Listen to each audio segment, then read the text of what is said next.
and many of you that I know as well. I grew up a very fortunate person. I grew up with two parents who loved me. I lived in a country where there was no war. I had plenty to eat. I was safe. I had a fine education. I have a wonderful wife and 4 wonderful children and 5 fabulous grandchildren. And I've had a very successful business career or professional career around the world. It was because of that, when I returned to Australia, that I thought it's time that I gave something back for the fortunate life that I've actually enjoyed. And what I did one day was, up at High Point, there were these crazy guys from Rotary that were running a barbecue. And I said to these guys, "What do you guys do?" Now they explained it to me, and within about a month I was a Rotarian, and I think within a couple of years I'd even had a stint as being president. So what is Rotary? And I know a lot of you are quite confused about what Rotary is, so very briefly can I tell you a little bit. Rotary started with people just like you and me. 4 of them, 4 men, in Chicago, in America, in 1905. And they joined together to enjoy each other's company and to see if there were things that they could help to make the world a little bit better. These 4 men in 1905 were from very different backgrounds. One was Jewish, one was from a German parents, one was from Scottish parents. I'm not sure where the 4th person was from. But they would meet, and they used to meet in somebody's office, in somebody's house, in a different house the next time. And so they thought, why don't we call ourselves a name? Let's call ourselves Rotary, because we keep rotating to meet in different places.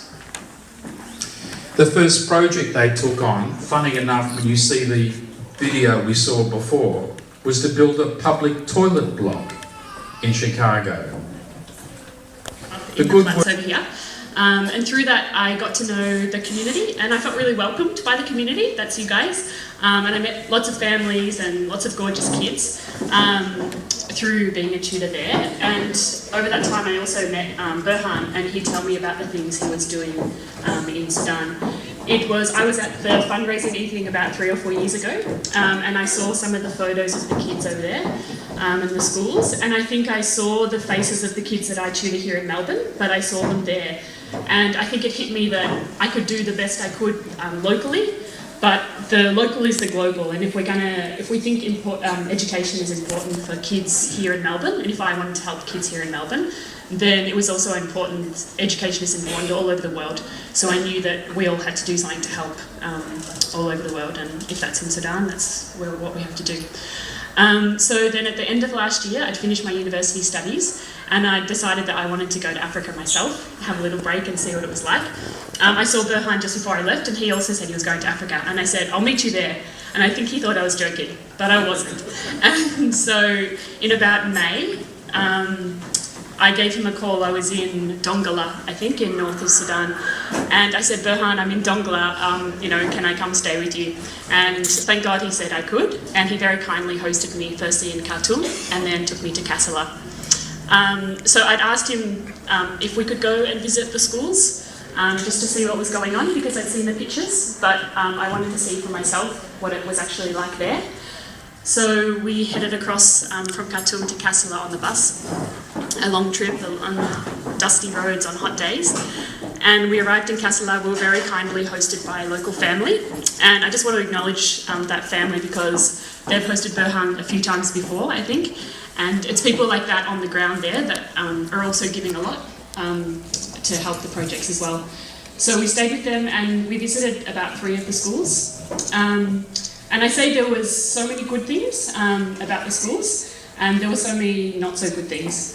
So it was great to see that they had buildings, that they were often kindly given land at low prices, but what that video just showed was a lot of it's just falling apart. They just haven't got the money to fix it up.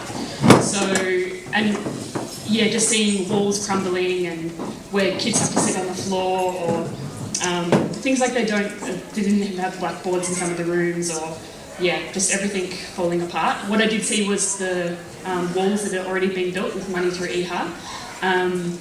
And yeah, the classroom that they had fixed, and it's got a fan and it's got sturdy walls. And I just wished that all the classrooms looked like that, because I sort of thought the kids in the good classroom they'll be telling all their friends, we've got the good classroom, and the other kids who are sitting on the floor down the back, you know, in the hot and the rain, then they're going to be complaining. I saw the piles of school books that had previously been donated, but then I heard the teachers telling us that since then the curriculum has changed, and as we said, do you have the school books for this year? And they just put their hands up and they said no. They also said the uniforms have changed. We said, do they have new uniforms? They said no. They even, when we sort of said, you know, what do you need? They said, we need chalk. Like, it was something as basic as chalk. I don't know how you can run a classroom. Maybe you can get away with the kids not following things down, but it needs to be on the board in front of them. And they simply just did not have the money to buy chalk. Then the last thing is the teachers themselves. They were really beautiful, and that was a really lovely part of what I saw at the schools. Because they'd come in on a day to see me when it wasn't a normal school day, and they treated me like a celebrity. I got the big thing of fool and the bread and injera and soft drinks and everything. And I think it was because Berhan and I represented something good for them, like somebody who had once given them something and represented a bit of hope and maybe what else we could give them. So they were so generous and so kind. And hearing them talk about the passion of teaching and that they would turn up every day to do it, and how much they loved their job and how long they'd been doing it for, like sometimes 20 or 30 years. That was really amazing. But then when they said they hardly got any money for it, or they didn't even have enough money, they'd love to be able to have their own money to buy the chalk, but they simply didn't. So it was good things and bad things and all of that. So that just sums up a little bit of my trip to Sudan. And I think just reiterate what I said about that, we should really think actively about what we do here so we can help each other here. If we actively help our family here and we actively want to put our kids in schools here, I don't know why we wouldn't do that for other families over there. And I feel like, because I live nearby and I've gone to university nearby, I felt like this is my community. All Flemington is my community. And then so if this is the community I live within, then the global issue is my issue as well. So that's why I like to get involved. Cheers, Izzy. Last but not least, it's to sponsor one teacher for a month, and that is for $20. We've got our lovely sister down the back there. Please, can we give her a round of applause? Thank you very much. Cheers. We've now sponsored our teachers there. Now for the fun stuff as well. Guys, I want you to dig deep. Yeah, dig deep for this one. These are prizes we're going to hand out. The first prize will be a Samsung Galaxy, and then there will be a dress and accessories provided by AWNA1-2013.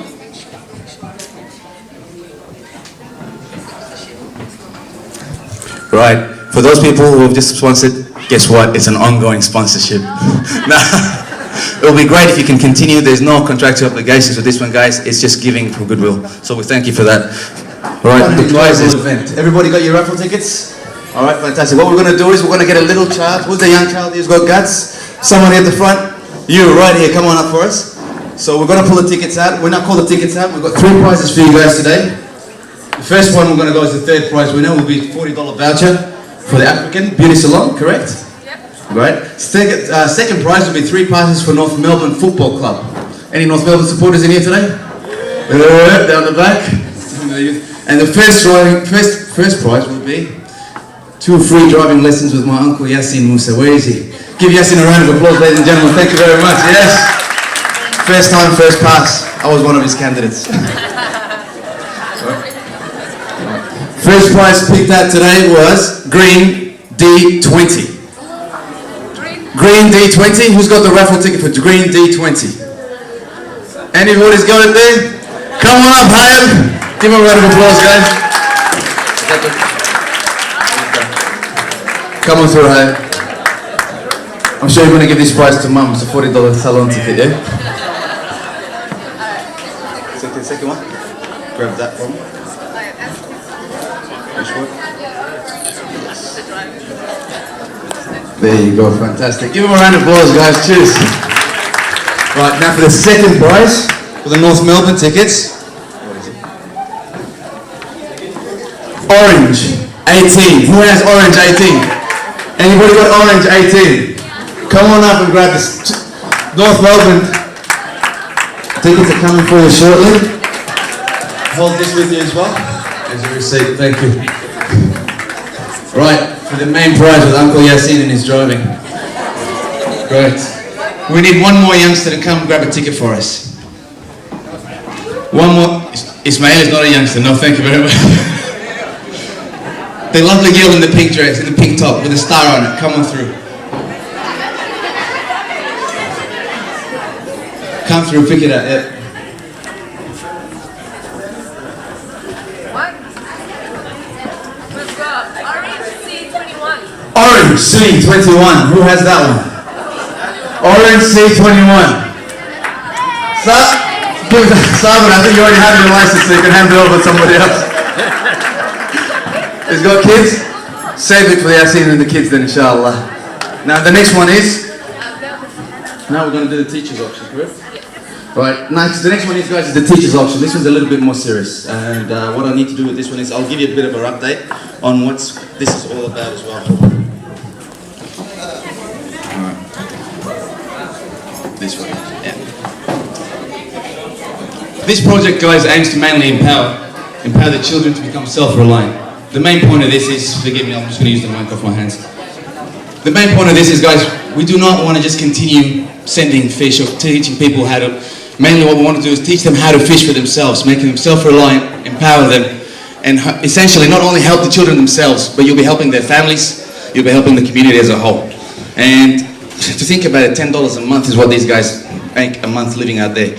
I know everybody in here will probably spend $10 a month on their coffees, or on their tram tickets, and or on a DVD, or God knows what else you guys spend the money on. Just $10 is not much. The main thing, the next thing we're going to go to here, guys, is I'm going to read this for you guys, and bear with me on this one, please. Despite the enormous sacrifice that these experienced teachers make as part of their commitment for future generations of Eritreans, but providing these teachers a stable income, which is by actually just increasing it by $10, and that's all we're going to be doing tonight. What you'll be doing by providing these kids is not only helping their families, the community as a whole, but feeding them not just once at a time, but actually getting them to feed their communities, and actually getting them to be self-reliant, and giving them liberation, which is mental liberation. The next thing is each teacher is paid $10 a month currently by these families. As Burhan and Anwar said to you guys previously, guys, $100 is what is subsequently required. It's what a normal teacher makes in Kasala. And the reason I'm up here today is I feel like I'm part of the generation that should be. Uncle Yasin's taking up to $70 again. Ali's taking up to $75. Can we get $80 for this frail frame up here? Any of these lovely sisters down the back, you put down a beautiful sister down the back there, put it for $75 at the back. Can we go for $80? Anybody put it up for $80? Our lovely sister with the pink scarf was on 80. Can we get 85? Tommy on 85, we've got fantastic over there. Can I reach $100? Our sister's there for $90, fantastic. Can I get 95 for this one, ladies and gentlemen? Fantastic, Tommy's gone up for $95. Can we make the $100 mark for this? One more person. Going once for 95, going twice for fantastic. We've got my Uncle Fuad for $100 over there. Fantastic. Can we beat $100, ladies and gentlemen? Anybody else lift their hand up? Going once, $100. Oh, Tommy, 105. Fantastic. 105. You would beat Uncle Fuad. Who else has got this? Anybody else for $110? Fantastic. Hannah's got the picture for $110. Sister Hannah's got it at the back there. $115 for the photo, ladies and gentlemen. Going up. Fantastic. Tommy again for $115. It's going hard. It's going to be a good day tonight. Anybody from the back down there? I want to see some hands at the back there. Dig deep. Sacrifice 2 or 3 cappuccinos for the next week. Yeah. Anybody else for $105? 110 down the back. 110 down the back with Dirar. Anybody can beat Dirar with $110. 110 going once. Fantastic. Hana, $115. I'm going to reach this at 100, 150, 120. Mukhtar. Go to the Greens Party. Ladies and gentlemen, anybody else can beat $120 for us down the back. 120 going once. Tommy, 125, fantastic. Do I get 130? Can get somebody says this for 130. Mukhtar's going for 130. This looks like it's going between Tommy and Mukhtar. And Hana's got them for 135. Uncle Fuad for 140. Can we get this any further? Fantastic, ladies and gentlemen. This is great stuff. Who can push it? 140 going once, going twice. So for 140. Give Fuad a round of applause, ladies and gentlemen. Thank you. Thank you, Fuad. Get the photo to you. Fantastic. We've got 2 more photos to go, ladies and gentlemen. So, Tommy, you missed out on the first one. You might make it on the second one. Keep it going. All right, now we've got another photo frame coming up there. This was brought back from Kasserland, from West Sheriff as well. From Ethiopia was this one. Where in Ethiopia was this? Shamelba in Ethiopia. I've not been there myself, but mashallah, we'll start this bidding for this one. We'll start this one at $50. Can I get a hand up for $50, please? Thank you very much. Hand up for $50. We had somebody up there, Uncle Yassin, for $50.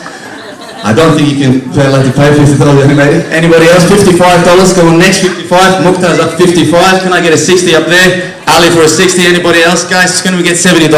Uncle Yassin, $70. Can I get a 75? Yes, we've got a 75 down the back there. Can we get $80, please? Yes, Wafa with $80. Can we get now